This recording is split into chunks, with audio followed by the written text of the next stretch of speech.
ছি ছি ছি ছি ছি, পহেলা বৈশাখের দিন পাঙ্গাস মাছ দিয়ে পান্তা খায়, আবার ফেসবুক পেজে এসে ছবি ছেড়ে বলে শুভ নববর্ষ। কিছুক্ষণ আগে এই কথাটা ঠিক আমাকেই বলা হয়েছিল।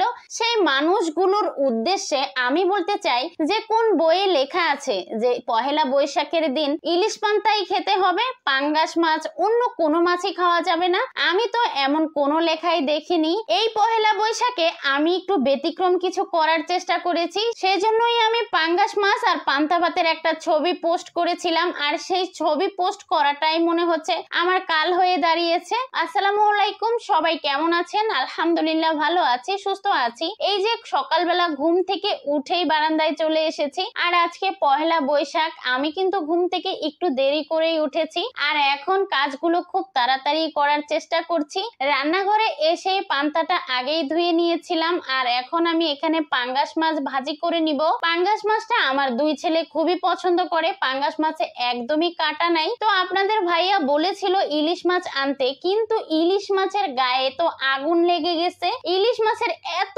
দাম, 1400 টাকা কেজি। ছোট্ট একটা ইলিশ মাছ, যে ইলিশ মাছের দাম 300 টাকা, সেই ইলিশ মাছের দাম এই পহেলা বৈশাখ উপলক্ষে 1400 টাকা। তো আমি আর ইলিশ মাছ আনতে দেইনি, যে ইলিশ মাছ ছাড়া কি আর বৈশাখ করা যাবে না?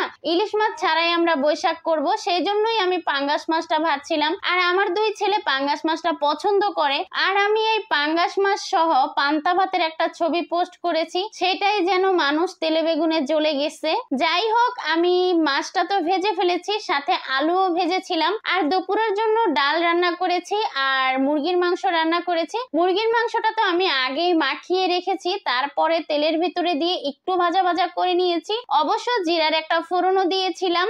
যাই হোক, এদিক দিয়ে আমার মাংসের তরকারিটা হতে থাকুক, আর আমি এদিক দিয়ে আমার ছোট ছেলেকে পান্তা খাওয়াইতে চলে আসলাম। এই তো আমি প্লেটে খুব সুন্দর করে সাজিয়ে নিয়েছি। আর এই বৈশাখের দিনে এইভাবে পান্তা ভাত খেতে কিন্তু ভালো লাগে। অবশ্য আপনাদের ভাইয়া ঢাকায় নাই, আপনাদের ভাইয়া যদি ঢাকায় থাকতো তাহলে আমি আরো কিছু আয়োজন করতাম। কোনো ভর্তাই বানাইনি, কেননা আমরা 3 মা ছেলে আজকে ভর্তা খাবো না। কালকে রাতে আপনাদের ভাইয়া গ্রামের বাড়িতে গিয়েছে, আমাদের স্বপ্নের বাড়ির কাজ চলছিল, সেই কাজেই আপনাদের ভাইয়া চলে যায়। তো আমরা আজকে বৈশাখের দিন একদম একা একা ছিলাম। ভেবেছি বিকালবেলা দুই ছেলেকে নিয়ে বৈশাখী মেলায় যাব, আমাদের বাসার কাছাকাছি বৈশাখী মেলা। তো এই তো আমি এখন রেডি হয়ে যাব। একটা শাড়ি বের করেছি, আর এই শাড়িটা কিন্তু আমার মায়ের। তো সবকিছু বের করে নিয়েছি, এখন আমি শাড়িটা পরে ঝটপট রেডি হয়ে যাব। তো এই তো আমি রেডি হয়ে গেছি। আসলে আমার সময় লেগেছে প্রায় 2 ঘন্টা। আমি তো ভিডিওতে একদম ঝটপট দেখিয়ে ফেলেছি। তারপরে আমি রেডি হয়ে বসে আছি, এদিক দিয়ে আমার দুই ছেলে রেডি হচ্ছে। তো ছেলেদের রেডি হইতে কিন্তু বেশি সময় লাগে না, কিন্তু মেয়েদের একটু সময় লাগে। তো এই তো ঝটপট আমার দুই ছেলে রেডি হয়ে গেছে।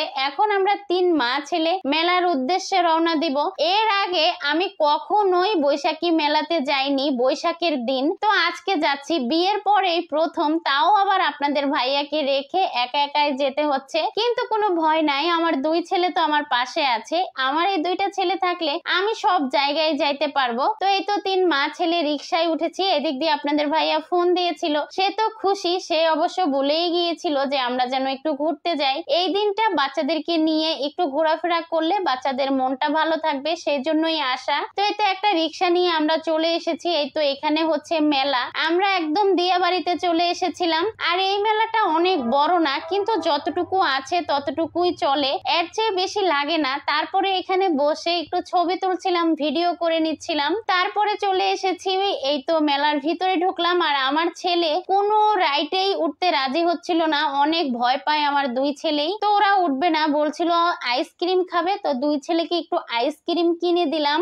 ঈদের পরে ওদেরকে নিয়ে বের হয়েছিলাম। ফুচকা খাওয়ার পরে আমার দুই ছেলে অনেক বেশি অসুস্থ হয়ে গেছিল, সেই জন্য আজকে আর ফুচকা টুচকা কিছুই খেলো না, আইসক্রিম খেয়ে তারপরে আমি চলে আসলাম। এখানে কিছু ঘর সাজানোর জিনিস, মাটির জিনিসগুলো দেখছিলাম।